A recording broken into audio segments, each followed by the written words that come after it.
उद्देशिका पक्षकारों के कार्य द्वारा किए गए संपत्ति अंतरण से संबंधित विधि के कतिपय भागों को परिभाषित और संशोधित करना समीचीन है। अतः एतद्द्वारा निम्नलिखित रूप में यह अधिनियमित किया जाता है। अध्याय 1 प्रारंभिक 1 संक्षिप्त नाम। यह अधिनियम संपत्ति अंतरण अधिनियम 1882 कहा जा सकेगा। प्रारंभ ये जुलाई 1882 के प्रथम दिन को प्रवृत्त होगा। विस्तार प्रथमतः इसका विस्तार संपूर्ण भारत पर है, सिवाय उन राज्य क्षेत्रों के जो 1 नवंबर 1956 से अव्यवहित पूर्व भाग ख राज्यों में या मुंबई, पंजाब और दिल्ली के राज्यों में समाविष्ट थे। किंतु इस अधिनियम या इसके किसी भाग का विस्तार उक्त संपूर्ण राज्य क्षेत्रों या उनके किसी भाग पर संपृक्त राज्य सरकार शासकीय राजपत्र में अधिसूचना द्वारा कर सकेगी, और कोई भी राज्य सरकार 8 अपने द्वारा प्रशासित राज्य क्षेत्रों के किसी भी भाग को निम्नलिखित सब उपबंधों से या उनमें किसी से भी चाहे भूतलिक्षी या चाहे भविष्यलिक्षी रूप से छूट शासकीय राजपत्र में अधिसूचना द्वारा समय समय पर दे सकेगी। अर्थात धारा 54, पैरा 2 और 3, धाराएं 59, 107 और 123।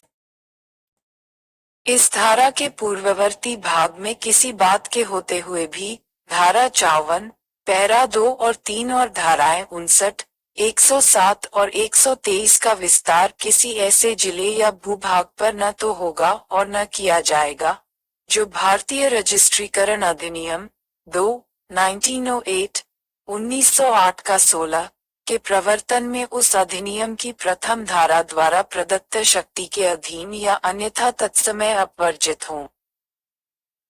2 अधिनियमों का निरसन किन्हीं अधिनियमितियों, प्रसंगतियों, अधिकारों, दायित्वों इत्यादि की व्यावृत्ति उन राज्य क्षेत्रों में जिन पर इस अधिनियम का तत्समय विस्तार हो, वे अधिनियमितियां जो एतद उपाबद अनुसूची में विनिर्दिष्ट हैं उनमें वर्णित विस्तार तक निरसित हो जाएंगी। किंतु एतस्मिन् अंतर्विष्ट कोई भी बात निम्नलिखित पर प्रभाव डालने वाली न समझी जाएगी। क एतद्द्वारा अभिव्यक्त रूप से न निरसित किसी भी अधिनियमिति के उपबंध। ख किसी संविदा के या संपत्ति संगठन के कोई भी निबंधन और प्रसंगतियां जो इस अधिनियम के उपबंधों से संगत और तत्समय प्रवृत्त विधि द्वारा अनुज्ञात है। ग इस अधिनियम के प्रवृत्त होने से पूर्व गठित किसी विधिक संबंध से उत्पन्न कोई अधिकार या दायित्व या किसी ऐसे अधिकार या दायित्व के बारे में कोई अनुतोष अथवा घ इस अधिनियम की धारा 57 और अध्याय 4 द्वारा यथा उपबंधित के सिवाय विधि की क्रिया द्वारा या सक्षम अधिकारितायुक्त न्यायालय की डिक्री या आदेश के द्वारा या उसके निष्पादन में हुआ कोई अंतरण, और इस अधिनियम के दूसरे अध्याय की कोई भी बात 3 मोहमेडन विधि के किसी नियम पर प्रभाव डालने वाली नहीं समझी जाएगी। 3 निर्वचन खंड इस अधिनियम में जब तक कि विषय या संदर्भ में कोई बात विरुद्ध न हो, स्थावर संपत्ति के अंतर्गत खड़ा काष्ठ, उगती फसलें या घास नहीं आती। लिखत से अविष्यति लिखत अभिप्रेत है। किसी लिखत के संबंध में अनुप्रमाणित से ऐसे 2 या अधिक साक्षियों द्वारा अनुप्रमाणित अभिप्रेत है और सर्वदा अभिप्रेत रहा होना समझा जाएगा, जिनमें से हर एक ने निष्पादक को लिखत पर हस्ताक्षर करते या अपना चिन्ह लगाते देखा है या निष्पादक की उपस्थिति में और उसके निर्देश द्वारा किसी अन्य व्यक्ति को लिखत पर हस्ताक्षर करते देखा है या निष्पादक से उसके अपने हस्ताक्षर या चिन्ह की या ऐसे अन्य व्यक्ति के हस्ताक्षर की वैयक्तिक अभिस्वीकृति पाई है, और जिनमें से हर एक ने निष्पादक की उपस्थिति में लिखत पर हस्ताक्षर किए हैं। किंतु यह आवश्यक न होगा कि ऐसे साक्षियों में से एक से अधिक एक ही समय उपस्थित रहे हों और अनुप्रमाणन का कोई विशिष्ट प्रारूप आवश्यक न होगा। रजिस्ट्रीकृत से ऐसे किन्हीं राज्य क्षेत्रों के जिन पर इस अधिनियम का विस्तार है, किसी भी भाग में दस्तावेजों के रजिस्ट्रीकरण को विनियमित करने वाली तत्समय प्रवृत्त विधि के अधीन रजिस्ट्रीकृत अभिप्रेत है। भूबद्ध से अभिप्रेत है। क. भूमि में मूलित, जैसे पेड़ और झाड़ियां। बी. भूमि में अंतर्निहित, जैसे दीवारें या निर्माण, या ग. ऐसी निविष्ट वस्तु से इसलिए बद्ध की जिससे ये बद्ध है उसका स्थायी फायदाप्रद उपभोग किया जा सके।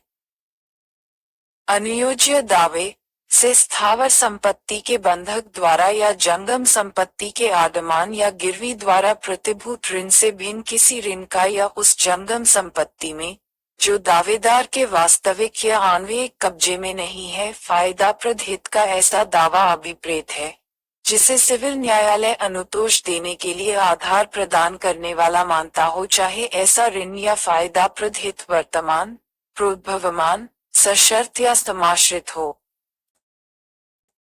किसी तथ्य की किसी व्यक्ति को सूचना है, ये तब कहा जाता है जब वह वास्तव में उस तथ्य को जानता है, अथवा यदि ऐसी जांच या तलाश जो उसे करनी चाहिए थी करने से जानबूझकर प्रवृत्त न रहता या घोर उपेक्षा न करता, तो वह उस तथ्य को जान लेता। स्पष्टीकरण एक जहां की स्थावर संपत्ति से संबंधित कोई संव्यवहार रजिस्ट्रीकृत लिखत द्वारा किया जाना विधि द्वारा अपेक्षित है और वह रजिस्ट्रीकृत लिखत द्वारा किया गया है, वहां ये समझा जाएगा कि ऐसे व्यक्ति को जो ऐसी संपत्ति को या ऐसी संपत्ति के किसी भाग या ऐसी संपत्ति में किसी अंश या हित को अर्जित करता है, ऐसी लिखत की सूचना उस तारीख से है जिस तारीख को रजिस्ट्रीकरण हुआ है, या जहां की एक ही उपजिले में सब संपत्ति स्थित नहीं है, या जहां की रजिस्ट्रीकृत लिखत भारतीय रजिस्ट्रीकरण अधिनियम 1908 का 16 की धारा 30 की उपधारा 2 के अधीन रजिस्ट्रीकृत की गई है, वहां उस पूर्वतम तारीख से है जिसको ऐसे रजिस्ट्रीकृत लिखत का कोई ज्ञापन उस उप रजिस्ट्रार के पास फाइल किया गया है जिसके उपजिले में उस संपत्ति को जो अर्जित की जा रही है या उस संपत्ति का जिसमें अंश या हित अर्जित किया जा रहा है कोई भाग स्थित है। परंतु ये तब जबकि 1. उस लिखत का रजिस्ट्रीकरण और उसके रजिस्ट्रीकरण की पूर्ति भारतीय रजिस्ट्रीकरण अधिनियम 1908 का 16 द्वारा और तद्दीन बनाए गए नियमों द्वारा विहित रीति से की जा चुकी हो। 2. लिखत या ज्ञापन को उन पुस्तकों में यथास्थिति सम्यक रूप से प्रविष्ट या फाइल कर दिया गया हो जो उस अधिनियम की धारा 51 के अधीन रखी जाती हैं, तथा 3. उस संव्यवहार के बारे में जिससे वह लिखत संबंधित है विशिष्टियां उन अनुक्रमणिकाओं में ठीक ठीक प्रविष्ट कर दी गई हों जो उस अधिनियम की धारा 55 के अधीन रखी जाती हैं। स्पष्टीकरण 2. जो व्यक्ति किसी स्थावर संपत्ति को या किसी ऐसी संपत्ति में के किसी अंश या हित को अर्जित करता है, ये समझा जाएगा कि उसे उस संपत्ति में उस व्यक्ति के हक की, यदि कोई हो, सूचना है जिसका तत्समय उस पर वास्तविक कब्जा है। स्पष्टीकरण 3. यदि किसी व्यक्ति के अभिकर्ता को किसी तथ्य की उस काबार के अनुक्रम में जिसके लिए वह तथ्य तात्विक है उस व्यक्ति की ओर से कार्य करते हुए सूचना मिल जाती है, तो ये समझा जाएगा कि उस तथ्य की सूचना उस व्यक्ति को थी। परंतु यदि अभिकर्ता कपटपूर्वक तथ्य को छिपा लेता है तो जहां तक कि उस व्यक्ति का संबंध है जो उस कपट में पक्षकार था या अन्यथा उसका संज्ञान रखता था, उसकी सूचना मालिक पर आरोपित न की जाएगी। 4. संविदाओं से संबंधित अधिनियमितियों का संविदा अधिनियम का भाग और रजिस्ट्रीकरण अधिनियम का अनुपूरक समझा जाना। इस अधिनियम के वे अध्याय और धाराएं जो संविदाओं से संबंधित हैं भारतीय संविदा अधिनियम 1872 का 9 का भाग मानी जाएंगी।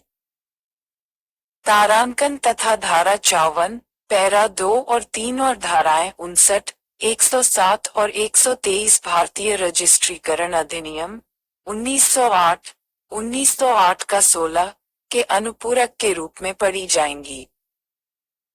अध्याय 26 पक्षकारों के द्वारा संपत्ति अंतरण के विषय में। क. जंगम या स्थावर संपत्ति का अंतरण। 5. संपत्ति के अंतरण की परिभाषा आगामी धाराओं में संपत्ति के अंतरण से ऐसा कार्य अभिप्रेत है जिसके द्वारा कोई जीवित व्यक्ति एक या अधिक अन्य जीवित व्यक्तियों को या स्वयं को अथवा स्वयं और एक या अधिक अन्य जीवित व्यक्तियों को वर्तमान में या भविष्य में संपत्ति हस्तांतरित करता है और संपत्ति का अंतरण करना ऐसा कार्य करना है। इस धारा में जीवित व्यक्ति के अंतर्गत कंपनी या संगम या व्यक्तियों का निकाय, चाहे वह निगमित हो या न हो, आता है, किंतु एतस्मिन् अंतर्विष्ट कोई भी बात कंपनियों, संगमों या व्यक्तियों के निकायों को या के द्वारा किए जाने वाले संपत्ति अंतरण से संबंधित किसी भी तत्समय प्रवृत्त विधि पर प्रभाव न डालेगी। 6. क्या अंतरित किया जा सकेगा किसी भी किस्म की संपत्ति इस अधिनियम या किसी भी अन्य तत्समय प्रवृत्त विधि द्वारा अन्यथा उपबंधित के सिवाय अंतरित की जा सकेगी। क. किसी प्रत्यक्ष वारिस की संपदा का उत्तराधिकारी होने की संभावना, कुल्य की मृत्यु पर किसी नातेदार की वसीयत संपदा अभिप्राप्त करने की संभावना या इसी प्रकृति की कोई अन्य संभावना मात्र अंतरित नहीं की जा सकती। ख. किसी उत्तरभाव्य शर्त के भंग के कारण पुनः प्रवेश का अधिकार मात्र उस संपत्ति का जिस पर तद्वारा प्रभाव पड़ा है, स्वामी के सिवाय किसी अन्य को अंतरित नहीं किया जा सकता। ग. कोई सुखाचार अधिष्ठायी स्थल से पृथकतः अंतरित नहीं किया जा सकता। घ. संपत्ति में का ऐसा हित जो उपभोग में स्वयं स्वामी तक ही निर्बंधित है, उसके द्वारा अंतरित नहीं किया जा सकता। घ. भावी भरण पोषण का अधिकार, चाहे वह किसी भी रीति से उद्भूत, प्रतिभूत या अवधारित हो, अंतरित नहीं किया जा सकता। अग. वाद लाने का अधिकार मात्र अंतरित नहीं किया जा सकता। च. लोकपद अंतरित नहीं किया जा सकता और न लोक ऑफिसर का संबलम उसके देय होने से, चाहे पूर्व या पश्चात, अंतरित किया जा सकता। 6. वृत्तिकाएं जो सरकार के सैनिक, नौसैनिक, वायुसैनिक और सिविल पेंशन भोगियों को अनुज्ञात हो और राजनैतिक पेंशनें अंतरित नहीं की जा सकती। ज. कोई भी अंतरण 1. जहां तक वह तद्वारा उस हित की जिस पर प्रभाव पड़ा है प्रकृति के प्रतिकूल हो, या 2. जो भारतीय संविदा अधिनियम 1872 का 9 की धारा 23 के अर्थ के अंतर्गत किसी विधिविरुद्ध उद्देश्य या प्रतिफल के लिए हो, या 3. जो ऐसे व्यक्ति को जो अंतरित होने से विधितः निरर्हित हो, नहीं किया जा सकता। झ. इस धारा की कोई भी बात अधिभोग का अनंतरणीय अधिकार रखने वाले किसी अभिधारी को उस संपदा के फॉर्म को जिस संपदा के लिए राजस्व देने में व्यतिक्रम हुआ है, या किसी प्रतिपाल्य अधिकरण के प्रबंध के अधीन किसी संपदा के पट्टेदार को ऐसे अभिधारी, फॉर्म या पट्टेदार के नाते अपने हित का समनुदेशन करने के बारे में प्राधिकृत करने वाली नहीं समझी जाएगी। 7. अंतरण करने के लिए सक्षम व्यक्ति हर व्यक्ति जो संविदा करने के लिए सक्षम हो और अंतरणीय संपत्ति का हकदार हो या अंतरणीय संपत्ति के जो उसकी अपनी नहीं है, व्ययन के लिए प्राधिकृत हो, ऐसी संपत्ति का अंतरण पुनर्तः या भागतः तथा आत्यंतिक रूप से या सशर्त उन परिस्थितियों में उतनी विस्तार तक और उस प्रकार से जो किसी भी तत्समय प्रवृत्त विधि द्वारा अनुज्ञात और विहित हो, करने के लिए सक्षम है। 8. अंतरण का प्रभाव जब तक कि कोई भिन्न आशय अभिव्यक्त न हो या आवश्यक रूप से विवक्षित न हो, संपत्ति का अंतरण अंतरिति को तत्काल ही संपत्ति में के और उसकी विधिक प्रसंगतियों में के उस समस्त हित का संक्रामण कर देता है, जिसका संक्रामण करने के लिए अंतरक तब समर्थ हो।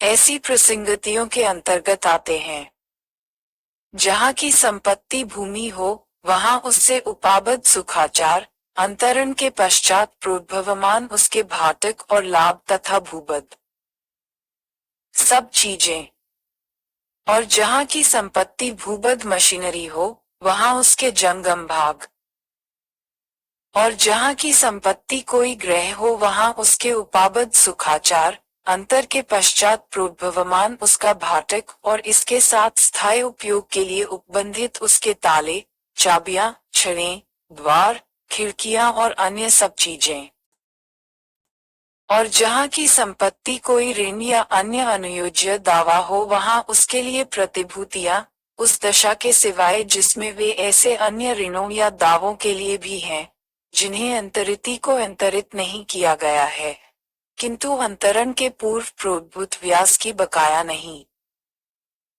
और जहाँ की संपत्ति धन या आय देने वाली अन्य संपत्ति हो, वहाँ अंतरण के प्रभावशील होने के पश्चात प्रोद्भवमान उसका व्याज या आय। 9. मौखिक अंतरण हर उस दशा में, जिसमें विधि द्वारा कोई लेख अभिव्यक्ततः अपेक्षित नहीं है, संपत्ति का अंतरण लिखे बिना किया जा सकेगा। 10. अन्य संक्रामण अवरुद्ध करने वाली शर्त जहाँ की संपत्ति ऐसी शर्त या मर्यादा के अध्ययन अंतरित की जाती है, जो अंतरिति या उसके अधीन दावा करने वाले व्यक्ति को संपत्ति में अपने हित को अलग करने या वियनित करने से आत्यंतिकतः अवरुद्ध करती है, वहाँ ऐसी शर्त या मर्यादा शून्य है, सिवाय ऐसे पट्टे की दशा के जिसमें कि वह शर्त पट्टाकर्ता या उसके अधीन दावेदारों के फायदे के लिए हो, परंतु संपत्ति किसी स्त्री को, जो हिंदू, मुसलमान या बौद्ध न हो, या उसके फायदे के लिए इस प्रकार अंतरित की जा सकेगी कि उसे अपनी विवाहित स्थिति के दौरान उस संपत्ति को या उसमें के अपने फायदाप्रद हित को अंतरित या भारित करने की शक्ति न होगी।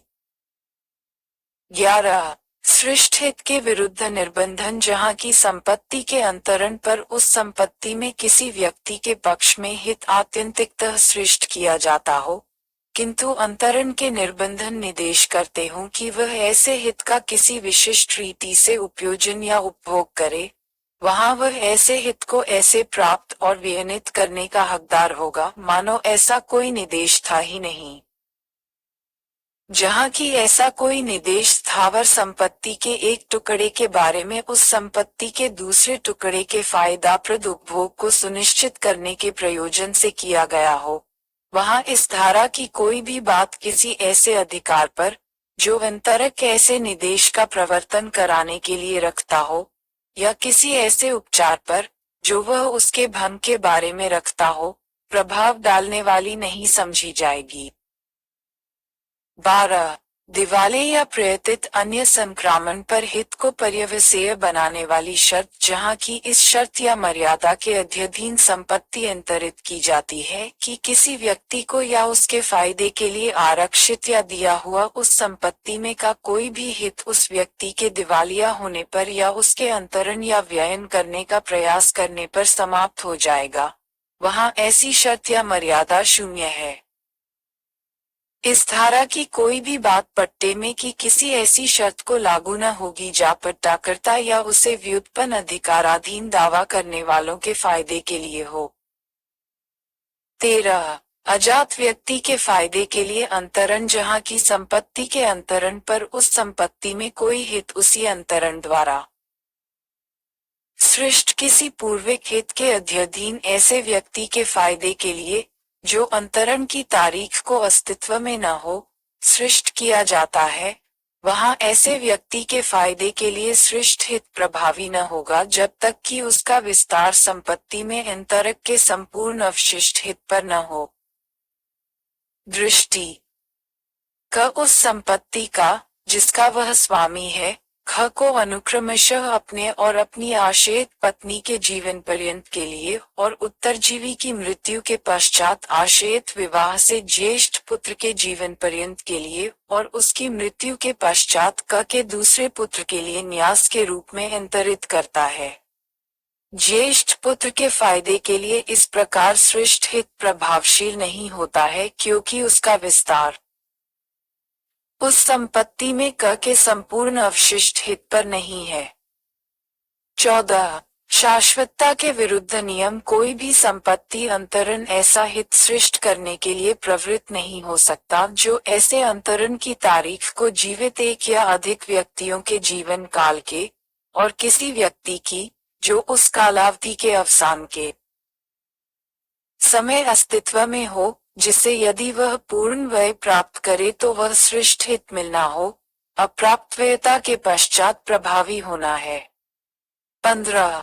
उस वर्ग को अंतरण जिसमें के कुछ व्यक्ति धारा 13 और 14 के अंदर आते हैं यदि संपत्ति अंतरण से उस संपत्ति में किसी हित का सृजन ऐसे व्यक्तियों के किसी वर्ग के फायदे के लिए किया जाता है जिनमें से कुछ के संबंध में ऐसा हित धारा 13 और 14 में अंतर्विष्ट नियमों में से किसी के कारण निष्फल हो जाता है तो ऐसा हित केवल उन्हीं व्यक्तियों के संबंध में, न कि संपूर्ण वर्ग के संबंध में, निष्फल हो जाता है। 16. अंतरण का किसी पूर्विक हित की निष्फलता पर प्रभावी होना जहाँ की व्यक्ति या व्यक्तियों के किसी वर्ग के फायदे के लिए सृष्ट हित धाराओं 13 और 14 में अंतर्विष्ट नियमों में से किसी के कारण ऐसे व्यक्ति या ऐसे संपूर्ण वर्ग के संबंध में निष्फल हो जाता है, वहां उसी समव्यवहार में सृष्ट और ऐसे पूर्विक हित की निष्फलता के पश्चात या पर प्रभावी होने के लिए आश्रित कोई हित भी निष्फल हो जाता है।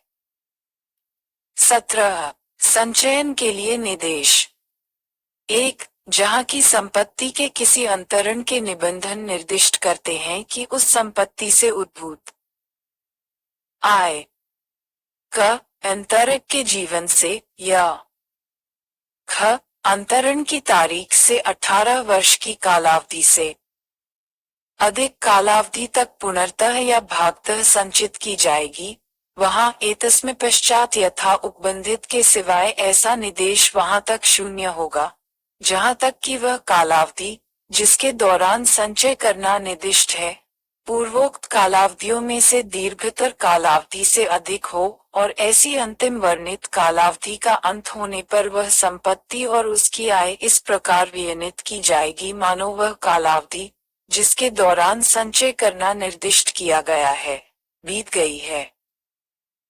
2. ये धारा ऐसे किसी निदेश पर प्रभाव न डालेगी जो आय अंतरक के ऋणों का या अंतरण के अधीन कोई हित पाने वाले किसी अन्य व्यक्ति के ऋणों का संदाय करने के अथवा ई अंतक के या अंतरण के अधीन कोई हित पाने वाले किसी अन्य व्यक्ति के पुत्र पुत्रियों या दूरतर संतति के लिए भागों का उपबंध करने के अथवा ई अंतरित संपत्ति के परिरक्षण या अनुरक्षण के प्रयोजन से संचय करने के लिए हो और ऐसा निर्देश तदनुकूल किया जा सकेगा। 18. लोक के फायदे के लिए शाश्वतिक अंतरण धारा 14, 16 और 17 में के निर्बंधन ऐसे संपत्ति अंतरण की दशा में लागू नहीं होंगे जो लोक के फायदे के लिए धर्म, ज्ञान, वाणिज्य, स्वास्थ्य, क्षेम को या मानव जाति के लिए फायदाप्रद किसी अन्य उद्देश्य को अग्रसर करने के लिए किया गया हो। 19. निहित हित जहाँ की किसी संपत्ति अंतरण से किसी व्यक्ति के पक्ष में उस संपत्ति में कोई हित वह समय विनिर्दिष्ट किए बिना जब से वह प्रभावी होगा या शब्दों में यह विनिर्दिष्ट करते हुए कि वह तत्काल या किसी ऐसी घटना होने पर जो अवश्यंभावी है प्रभावी होगा सृष्ट किया जाता है, वहां जब तक कि अंतरण के निबंधनों से प्रतिकूल आशय प्रतीत न होता हो ऐसा हित निहित हित है। निहित हित कब्जा अभिप्राप्त करने से पहले अंतरिति की मृत्यु हो जाने से विफल नहीं हो जाता।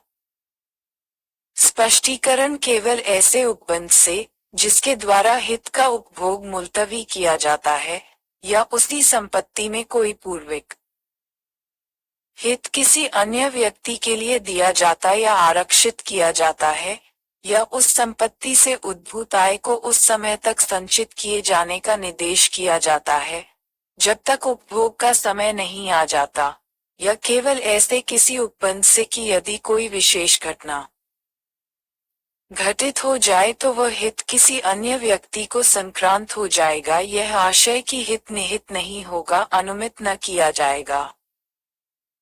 20. अजात व्यक्ति अपने फायदे के लिए किए गए अंतरण पर कब निहित हित अर्जित करता है जहां की संपत्ति अंतरण से उस संपत्ति में कोई हित ऐसे व्यक्ति के फायदे के लिए सृष्ट किया जाता है जो उस समय अजात है वहां, जब तक कि अंतरण के निबंधनों से कोई तत्प्रतिकूल आशय प्रतीत न होता हो, वह अपना जन्म होने पर निहित हित अर्जित कर लेता है, यद्यपि उसे ये हक न हो कि वह अपने जन्म से ही उसका उपभोग करने लगे।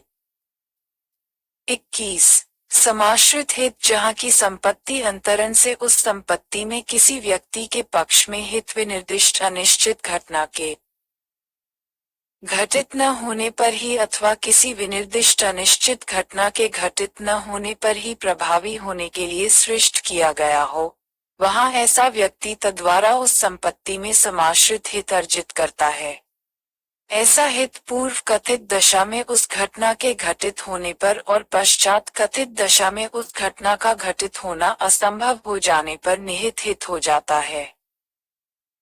अपवाद जहां की संपत्ति अंतरण के अधीन कोई व्यक्ति उस संपत्ति में किसी हित का हकदार कोई विशिष्ट आयु प्राप्त करने पर हो जाता है, और अंतरक उसको वह आय भी आत्यंतिकतः देता है जो उसके वह आयु प्राप्त करने से पहले ऐसे हित से उद्भूत हो। यह निर्देश देता है कि वह आय या उसमें से उतनी जितनी आवश्यक हो उसके फायदे के लिए उपयोजित की जाए, वहां ऐसा हित समाश्रित हित नहीं है।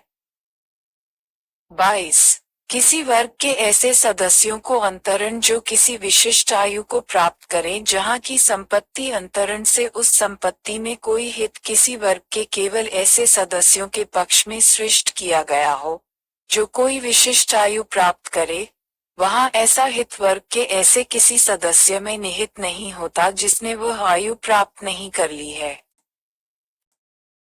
23. अंतरण जो विनिर्दिष्ट अनिश्चित घटना के घटित होने पर समाश्रित है जहां की संपत्ति अंतरण से उस संपत्ति में कोई हित किसी विनिर्दिष्ट व्यक्ति को किसी विनिर्दिष्ट अनिश्चित घटना के घटित होने पर ही प्रोद्भूत होना हो और उस घटना के घटित होने के लिए समय वर्णित न हो, वहां वह हित निष्फल हो जाता है जब तक ऐसी घटना मध्यवर्ती या पूर्ववर्ती हित के अस्तित्वहीन होने के पहले ही या साथ ही घटित नहीं हो जाती। 24. निश्चित व्यक्तियों में से ऐसे व्यक्तियों को अंतरण जो अविनिर्दिष्ट कालावधि पर उत्तरजीवी हों जहां की संपत्ति अंतरण से उस संपत्ति में हित निश्चित व्यक्तियों में से ऐसे व्यक्तियों को प्रोद्भूत होना हो जो किसी कालावधि पर उत्तरजीवी रहे किंतु निश्चित कालावधि विनिर्दिष्ट न हो, वहां वह हित उन व्यक्तियों में से ऐसों को जो मध्यवर्ती या पूर्ववर्ती हित के अस्तित्व का अंत होने के समय जीवित हों चला जाएगा, जब तक कि अंतरण के निबंधनों से कोई तत्प्रतिकूल आशय प्रतीत न होता हो।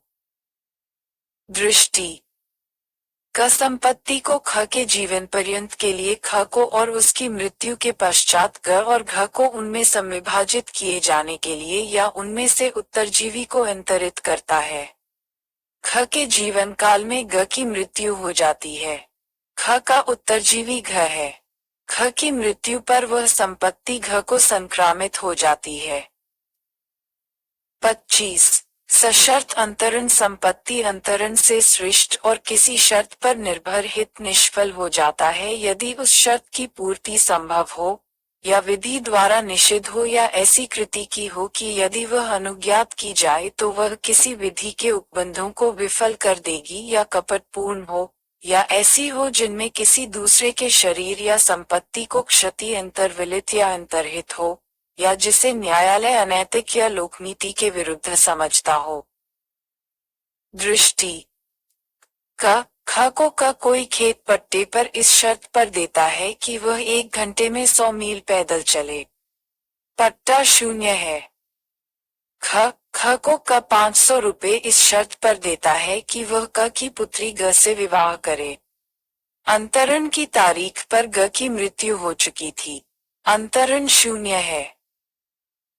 ख को 500 रुपए इस शर्त पर अंतरित करता है कि वह ग की हत्या करे। अंतरण 0 है। घ अपनी भतीजी ग को 500 रुपए इस शर्त पर अंतरित करता है कि वह अपने पति का अभित्याग कर दे। अंतरण 0 है। 26 पूर्वभाव्य शर्त की पूर्ति जहाँ की संपत्ति अंतरण के निबंधन कोई ऐसी शर्त अधिरोपित करते हैं जो इससे पहले कि कोई व्यक्ति उस संपत्ति में हित प्राप्त कर सके, पूरी की जानी हो, वहाँ यदि उस शर्त का सार्थः अनुपालन कर दिया गया है, तो ये समझा जाएगा कि उसकी पूर्ति कर दी गई है। दृष्टि क 5,000 रुपए ख को इस शर्त पर अंतरित करता है कि वह घ और अग की सम्मति से विवाह करेगा। अग की मृत्यु हो जाती है, ग और घ की सम्मति से ख विवाह करता है, ये समझा जाएगा कि ख ने शर्त पूरी कर दी है। ख 5,000 रुपए ख को इस शर्त पर अंतरित करता है कि वह घ और अग की सम्मति से विवाह करेगा। घ और अग की सम्मति के बिना ख विवाह करता है, विवाह के पश्चात उनकी सम्मति अभिप्राप्त कर लेता है। ख ने शर्त पूरी नहीं की है। 27 एक व्यक्ति को सशर्त अंतरण ऐसे अंतरण के साथ जो पूर्विक व्ययन के निष्फल होने पर दूसरे व्यक्ति के पक्ष में हो जाएगा, जहाँ की संपत्ति अंतरण से उस संपत्ति में कोई हित एक व्यक्ति के पक्ष में सृष्ट किया जाता है और उसी समव्यवहार द्वारा उसी हित का कोई परतर व्ययन उस अंतरण के अधीन पूर्विक व्ययन के निष्फल होने की दशा में किसी दूसरे के पक्ष में किया जाता है, वहाँ पूर्विक व्ययन की निष्फलता पर परतर व्ययन प्रभावी हो जाएगा, यद्यपि वह निष्फलता अंतरक द्वारा अनुध्यात प्रकार से न हुई हो। किंतु जहाँ की समव्यवहार के पक्षकारों का आशय ये हो कि पूर्विक व्ययन के किसी विशेष प्रकार से निष्फल हो जाने की दशा में ही परतर व्ययन प्रभावी होगा, वहाँ जब तक कि पूर्विक व्ययन उस प्रकार से निष्फल नहीं हो जाता, परतर व्ययन प्रभावी न होगा। दृष्टि क इस शर्त पर कि क की मृत्यु के पश्चात ख 3 मास के भीतर अमुक पट्टा निष्पादित कर देगा ख को, और यदि वह ऐसा करने में उपेक्षा करे तो ग को 500 रुपए अंतरित करता है। क के जीवन काल में ख की मृत्यु हो जाती है, ग के पक्ष में व्ययन प्रभावी हो जाता है। ख अपनी पत्नी को संपत्ति अंतरित करता है, किंतु उसके जीवन काल में ही उसकी पत्नी की मृत्यु हो जाने की दशा में वह संपत्ति जिसे उसने अपनी पत्नी को अंतरित किया था, ख को अंतरित करता है। क और उसकी पत्नी ऐसी परिस्थितियों में एक साथ विनष्ट हो जाते हैं, जिनसे ये साबित करना असंभव हो जाता है कि वह उसके पहले मर गई। ख के पक्ष में व्ययन प्रभावी नहीं होता। 28 परतर अंतरण का विनिर्दिष्ट घटना के घटित होने या न होने की शर्त पर आश्रित होना। संपत्ति अंतरण से उस संपत्ति में कोई हित किसी व्यक्ति के लिए इस अधियोजित शर्त के साथ प्रोद्भूत होने के लिए सृष्ट किया जा सकेगा कि विनिर्दिष्ट अनिश्चित घटना के घटित होने की दशा में ऐसा हित किसी अन्य व्यक्ति को संक्रांत हो जाएगा, या विनिर्दिष्ट अनिश्चित घटना के घटित न होने की दशा में ऐसा हित किसी अन्य व्यक्ति को संक्रांत हो जाएगा। हर एक दशा में के व्ययन धारा 10, 12, 21, 22, 23, 24, 25 और 27 में अंतर्विष्ट नियमों के अधीन है।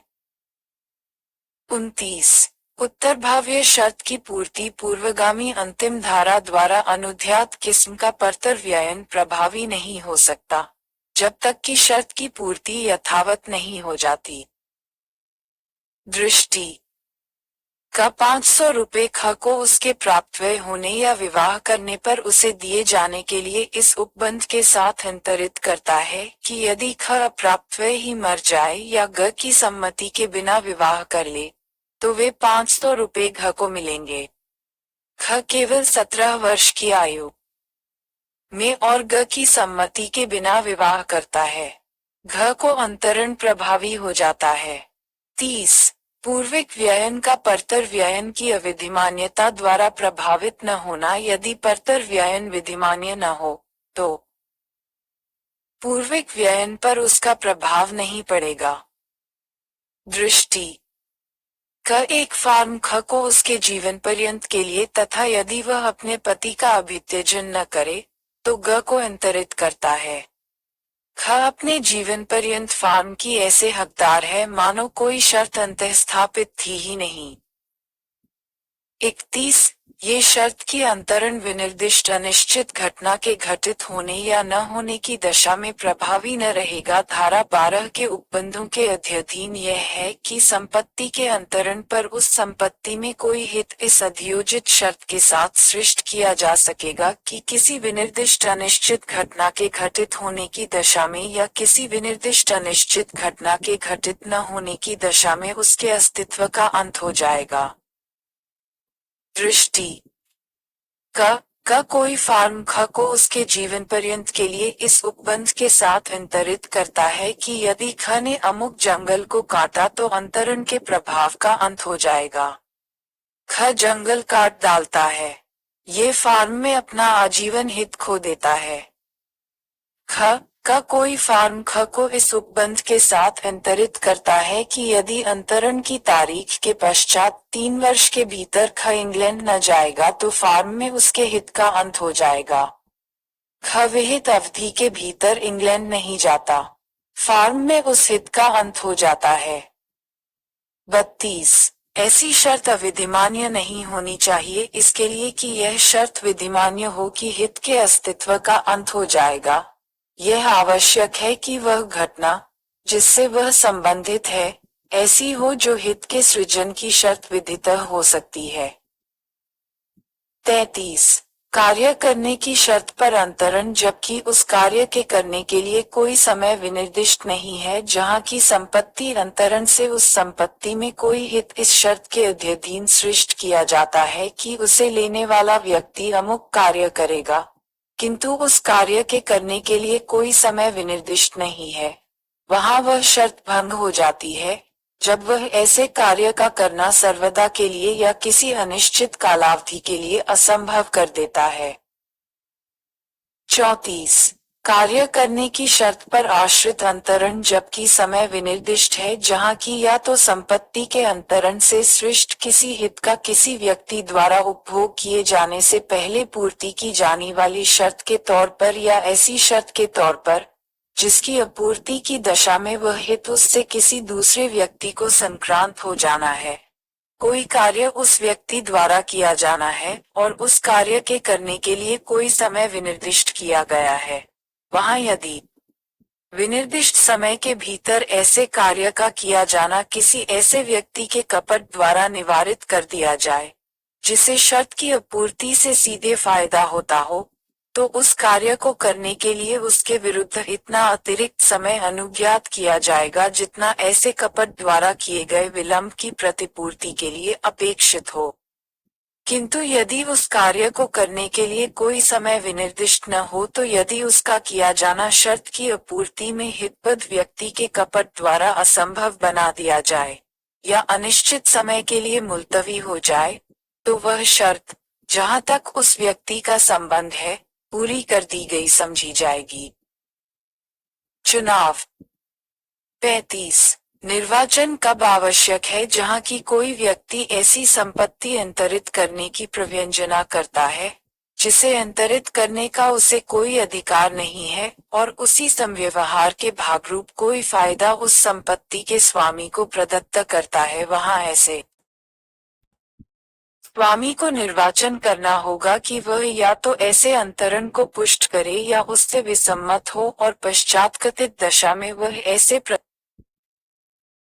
ऐसे अंतरण को पुष्ट करे या उससे विसम्मत हो और पश्चात्कथित दशा में वह ऐसे प्रदत्त फायदे का त्याग करेगा और इस प्रकार त्यक्त फायदा अंतरिक या उसके प्रतिनिधि को ऐसे प्रतिवर्तित हो जाएगा मानो वह व्यनित ही नहीं हुआ था। तथापि जहाँ की अंतरण अनुग्रहिक है और जहाँ अंतरक निर्वाचन किए जाने से पहले मर गया है या नवीन अंतरण करने के लिए अन्यथा असमर्थ हो गया है, और उन सब दशाओं में जिनमें अंतरण प्रतिफलार्थ है, निराश अंतरिति को प्रतिफल की रकम या उस संपत्ति के जिसे उसको अंतरित किए जाने का प्रयत्न किया गया था, मूल्य को चुका देने के भार के अध्ययन ही वह फायदा प्रतिवर्तित होगा। दृष्टि। सुल्तानपुर का खेत ग की संपत्ति है और उसका मूल्य 800 रुपए है। क उसे दान की लिखत द्वारा ख को अंतरित करने की प्रव्यंजना करता है और उसी लिखत द्वारा ग को 1000 रुपए देता है। ग खेत को अपने पास रखना निर्वाचित करता है। 1000 रुपए का दान उससे संप्रीत हो जाता है। उसी मामले में क निर्वाचन के पहले मर जाता है। उसका प्रतिनिधि 1000 रुपए में से 800 रुपए ख को देगा। इस धारा के प्रथम पैरा का नियम लागू होता है चाहे अंतरिक यह विश्वास करता हो या न करता हो कि जिसका अंतरण करने की वह प्रव्यंजना करता है वह स्वयं उसकी अपनी है। जो व्यक्ति किसी समव्यवहार के अधीन कोई फायदा सीधा नहीं लेता किंतु उसके अधीन फायदा उसे परतः व्युत्पन्न होता है, उसे निर्वाचन करने की आवश्यकता नहीं है। जो व्यक्ति अपनी किसी एक हैसियत में कोई फायदा उस समव्यवहार के अधीन लेता है, वह किसी अन्य हैसियत में उससे विसम्मत हो सकेगा। अंतिम पूर्ववर्ती चारों नियमों का अपवाद जहाँ की उस संपत्ति के स्वामी को, जिसका अंतरण करने की अंतरिक प्रव्यंजना करता है, कोई विशिष्ट फायदा प्रदत्त किया जाना अभिव्यक्त किया गया है और ऐसा फायदा उस संपत्ति के बदले में किया जाना अभिव्यक्त है। वहाँ यदि ऐसा स्वामी संपत्ति का दावा करे तो उसे विशिष्ट फायदे का त्याग करना होगा, किंतु वह उसी समव्यवहार द्वारा उसे प्रदत्त किसी अन्य फायदे को त्यागने के लिए आबद्ध नहीं है। जिस व्यक्ति को फायदा प्रदत्त किया गया है उस व्यक्ति द्वारा प्रतिग्रहण ही अंतरण की पुष्टि के लिए उस द्वारा किया गया निर्वाचन गठित करता है। यदि वह निर्वाचन करने के अपने कर्तव्य को जानता हो और उन परिस्थितियों को जानता हो जो निर्वाचन करने में किसी युक्तिमान मनुष्य के निर्णय पर प्रभाव डालती है, अथवा यदि वह उन परिस्थितियों की जांच करने का अध्ययन कर देता है। यदि वह व्यक्ति जिसे वह फायदा प्रदत्त किया गया है, विसम्मति अभिव्यक्त करने के लिए कोई कार्य किए बिना उसका उपभोग 2 वर्ष तक कर लेता है तो ऐसा ज्ञान या अध्ययन तत्प्रतिकूल साक्ष्य के अभाव में उपधारित कर लिया जाएगा। ऐसा ज्ञान या अध्ययन उसके किसी ऐसे कार्य से अनुमित किया जा सकेगा जिसने उस संपत्ति में जिसके अंतरित करने की प्रव्यंजना की गई है हितबद्ध व्यक्तियों को उसी दशा में रखना असंभव बना दिया है जिसमें वे होते यदि वह कार्य न किया गया होता। दृष्टि। ख को क एक संपदा अंतरित करता है जिसका ग हकदार है और उस समव्यवहार के भागरूप ग को कोयले की एक खान देता है। ग खान को कब्जे में लेता है और उसे निःशेष कर देता है। तद्वारा उसने संपदा के ख को अंतरण की पुष्टि कर दी है। यदि वह अंतरण की तारीख से 1 वर्ष के भीतर अंतरण की पुष्टि करने का या उससे विसम्मति का अपना आशय अंतरिक या उसके प्रतिनिधि को जता नहीं देता, तो अंतरिक या उसका प्रतिनिधि उस कालावधि के अवसान पर उससे यह अपेक्षा कर सकेगा कि वह निर्वाचन करे और यदि वह ऐसी अपेक्षा की प्राप्ति के पश्चात युक्त समय के भीतर उसका पालन नहीं करता तो ये समझा जाएगा कि उसने उस अंतरण की पुष्टि करने का निर्वाचन कर लिया है। निर्योग्यता की दशा में निर्वाचन उस समय तक मुलतवी रहेगा जब तक उस निर्योग्यता का अंत नहीं हो जाता या जब तक निर्वाचन किसी सक्षम प्राधिकारी द्वारा नहीं किया जाता। प्रभाजन 36 हकदार व्यक्ति के हित के पर्यवसान पर कालिक संदायों का प्रभाजन तत्प्रतिकूल संविदा या स्थानीय प्रथा के अभाव में सब भाटिक, वार्षिकिया, पेशन, लाभांश और अन्य कालिक संदाय, जो आय की प्रकृति के हैं, ऐसे संदायों को पाने के लिए हकदार व्यक्ति के हित के अंतरण पर, जहाँ तक अंतरक और अंतरिति के बीच का संबंध है, दिन प्रतिदिन प्रोद्भवमान और तनुकूल प्रभाजनीय, किंतु वे उनके संदाय के लिए नियत दिनों को संदेय समझे जाएंगे। 37 विभाजन पर बाध्यता के फायदे का प्रभाजन। जबकि अंतरण के परिणामस्वरूप संपत्ति विभाजित और कई अंशों में धारित है और तदुपरि पूरी संपत्ति से संबंधित किसी बाध्यता का फायदा उस संपत्ति के एक स्वामी से कई स्वामियों को संक्रांत हो जाता है, तब तत्संबंधी कर्तव्य का पालन, स्वामियों के बीच कोई तत्प्रतिकूल संविदा न हो तो ऐसे स्वामियों में से हर एक के पक्ष में उस अनुपात में किया जाएगा जो संपत्ति में उसके अंश मूल्य का है। परंतु ये तब जबकि कर्तव्य का विभाजन किया जा सकता हो और उस विभाजन से बाध्यता का बोझ सारवान रूप में बढ़ नहीं जाता। किंतु यदि कर्तव्य का विभाजन नहीं किया जा सकता अथवा विभाजन बाध्यता के बोझ को सारवान रूप में बढ़ाता है, तो कर्तव्य पालन कई स्वामियों में ऐसे एक के फायदे के लिए किया जाएगा जिसे वे संयुक्त तौर पर उस प्रयोजन के लिए अभिहित कर दें। परंतु कोई भी व्यक्ति जिस पर बाध्यता का बोझ हो, उसका इस धारा द्वारा उपबंधित प्रकार से निर्वहन करने में असफलता के लिए उत्तरदायी नहीं होगा, यदि और जब तक उसे विभाजन की युक्तियुक्त सूचना न मिल गई हो। इस धारा की कोई भी बात ऐसे पट्टों को, जो कृषि प्रयोजनों के लिए हो, लागू नहीं होगी यदि और जब तक राज्य सरकार उसे उन पट्टों को लागू करने का निर्देश शासकीय राजपत्र में अधिसूचना द्वारा न दे दे। दृष्टि क किसी गांव में स्थित ऐसा गृह जो अग को 30 रुपए और एक मोटी भेड़ के परिधान के वार्षिक भाटक पर पट्टे पर दिया हुआ है, ख ग और घ को बेचता है। क्रय मूल्य का ख ने आधा रुपया और ग और घ में से हर एक ने 1/4 दिया है। अग को उसकी सूचना है, अतः वह 15 रुपए ख को, 7.5 रुपए ग को, 7.5 रुपए घ को देगा और भेड़ का परिधान ख, ग और घ के संयुक्त निर्देश के अनुसार करेगा। ख उसी दृष्टांत में गांव का हर एक गृह बाढ़ रोकने के लिए तटबंध में प्रति वर्ष 10 दिन के श्रम का प्रदाय करने के लिए आबद्ध है और अग ने अपने पट्टे के निबंधन के तौर पर क के लिए ये काम करने का करार किया था। ख ग और घ में से हर एक अपने गृह की ओर से अलग अलग 10 दिन तक काम करने की अपेक्षा अग से करते हैं। अग ऐसे निर्देशों के अनुसार जैसा सम्मिलित होकर ख ग और घ दे, कुल 10 दिन से अधिक काम करने के लिए आबद्ध नहीं है। ख स्थावर संपत्ति का अंतरण। 38 कुछ परिस्थितियों में ही अंतरण करने के लिए प्राधिकृत व्यक्ति द्वारा अंतरण, जहाँ की कोई व्यक्ति जो ऐसी परिस्थितियों में ही जिनमें प्रकृत्या फेरफार होता रहता है, स्थावर संपत्ति का व्ययन करने के लिए प्राधिकृत है, ऐसी परिस्थितियों के वर्तमान होने का अभिकथन करके ऐसी संपत्ति को प्रतिफल के लिए अंतरित करता है। वहां यदि अंतरिती ने ऐसी परिस्थितियों में होने का अभिनिश्चय करने के लिए युक्तियुक्त सावधानी बरतने के पश्चात सद्भावपूर्वक कार्य किया है, तो जहां तक एक और अंतरिती का और दूसरी ओर अंतरक और ऐसे अन्य व्यक्तियों के, यदि कोई हो जिन पर प्रभाव पड़ा है, बीच का संबंध है, ये समझा जाएगा कि वे परिस्थितियां वर्तमान थीं। दृष्टि हिंदू विधवा का जिसका पति सांपार्श्विक वारिस छोड़ गया है, यह अभिकथित करते हुए कि ऐसे रूप में उसके द्वारा धारित संपत्ति उसके भरण पोषण के लिए अपर्याप्त है, एक खेत को, जो उस संपत्ति का भाग है, ख को ऐसे प्रयोजनों के लिए, जो न तो धार्मिक है और न खैरती है, बेचने का करार करती है।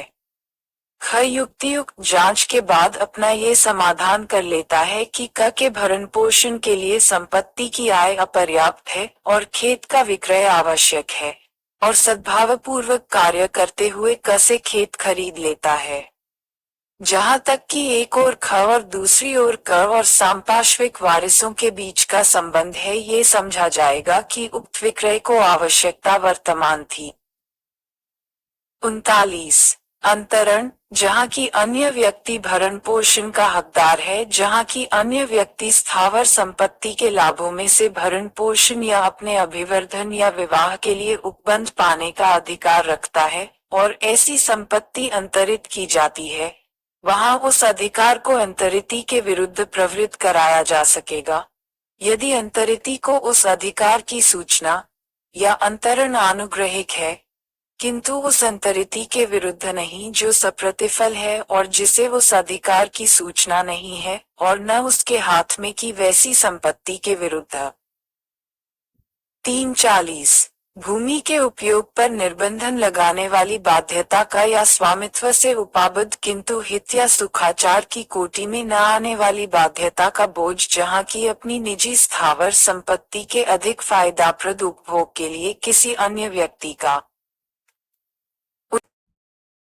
किसी दूसरे व्यक्ति की स्थावर संपत्ति में के किसी हित या सुखाचार पर अनाश्रित यह अधिकार हो कि वह पश्चातकथित संपत्ति का किसी विशिष्ट रीति से उपभोग किए जाने पर अवरोध लगा दे, अथवा जहाँ की अन्य व्यक्ति ऐसी बाध्यता से फायदा उठाने का हकदार हो जो संविदा से उद्भूत होता है और स्थावर संपत्ति के स्वामित्व से उपाबद्ध है, किंतु जो उसमें हित या सुखाचार की कोटि में नहीं आता, वहाँ ऐसा अधिकार या बाध्यता ऐसे अंतरिती के विरुद्ध प्रवर्तित की जा सकेगी जिसको उसकी सूचना है या जो उस संपत्ति का, जिस पर तद्वारा प्रभाव पड़ा है, अनुग्रहिक अंतरिती है, किंतु उस अंतरिती के विरुद्ध नहीं जो सप्रतिफल है और जिसे अधिकार या बाध्यता की सूचना नहीं है, और न उसके हाथ में की वैसी संपत्ति के विरुद्ध।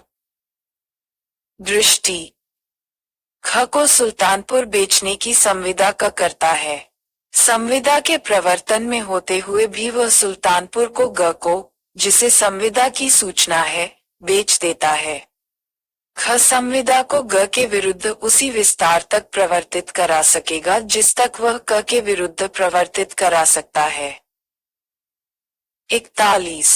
दृश्यमान स्वामी द्वारा अंतरण, जहाँ की स्थावर संपत्ति में हितबद्ध व्यक्तियों की अभिव्यक्त या विवक्षित सम्मति से कोई व्यक्ति ऐसी संपत्ति का दृश्यमान स्वामी है और उसे प्रतिफलार्य अंतरित करता है, वहाँ अंतरण इस आधार पर शून्यकरणीय नहीं होगा कि अंतरिक वैसा करने के लिए प्राधिकृत नहीं था, परंतु ये तब जबकि अंतरिती ने यह अभिनिश्चित करने के लिए कि अंतरक अंतरण करने की शक्ति रखता था, युक्तियुक्त सावधानी बरतने के पश्चात सद्भावपूर्वक कार्य किया हो। 42।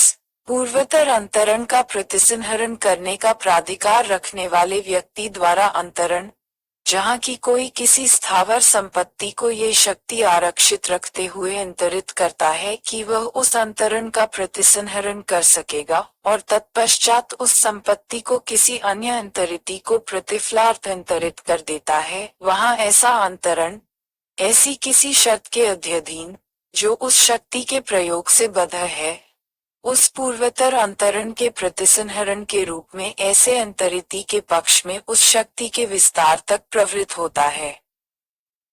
दृष्टि, ख को क एक ग्रह पट्टे पर देता है और यह शक्ति आरक्षित रखता है कि यदि ख उसका ऐसा उपयोग करेगा जिससे उस ग्रह का मूल्य विनिर्दिष्ट सर्वेक्षक की राय में गिर जाएगा, तो वह पट्टे को प्रतिसंहरित कर देगा।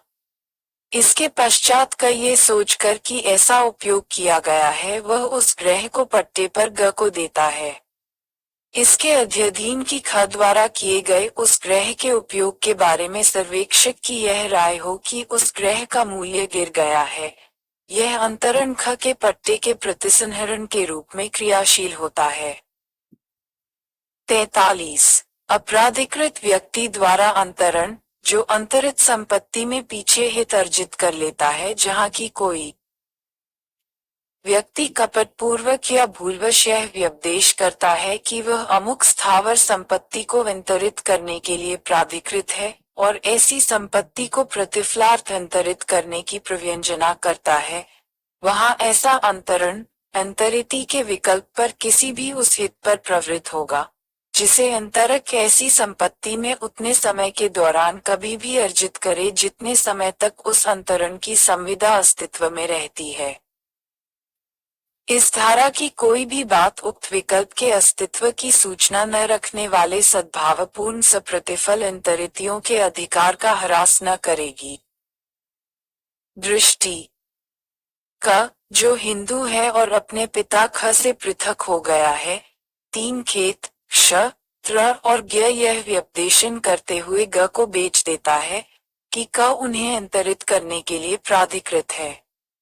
इन खेतों में से ज्ञ खेत क का नहीं है, क्योंकि विभाजन के समय ख ने इसे अपने लिए प्राधिकृत कर लिया था, किंतु ख के मरने पर वारिस के रूप में ज्ञ को क प्राप्त कर लेता है। ग ने विक्रय संविदा को विखंडित नहीं किया है, इसलिए वह क से अपेक्षा कर सकेगा कि क उसे ज्ञ को परिदत्त करे। 44 एक सहस्वामी द्वारा अंतरण, जहाँ की स्थावर संपत्ति के 2 या अधिक सहस्वामियों में से एक, जो ऐसा करने के लिए वैध रूप से सक्षम है, ऐसी संपत्ति में का अपना अंश या कोई हित अंतरित करता है, वहाँ अंतरिति ऐसे अंश या हित के बारे में और वहाँ तक जहाँ तक उस अंतरण को प्रभावशील करने के लिए आवश्यक हो संपत्ति पर संयुक्त कब्जा रखने का या संपत्ति का अन्य सामान्य या भागिक उपभोग करने का और उस संपत्ति का विभाजन कराने का अंतरक का अधिकार अर्जित करता है, जो ऐसे अंतरित अंश या हित पर अंतरण की तारीख को प्रभाव डालने वाली शर्तों और दायित्वों के अध्ययन है। जहाँ की किसी अविभक्त कुटुंब के निवास गृह के किसी अंश का अंतरिति उस कुटुंब का सदस्य नहीं है, वहाँ इस धारा की कोई भी बात उसे उस गृह पर संयुक्त कब्जा रखने का या कोई दूसरा सामान्य या भागिक उपभोग करने का हकदार करने वाली नहीं समझी जाएगी।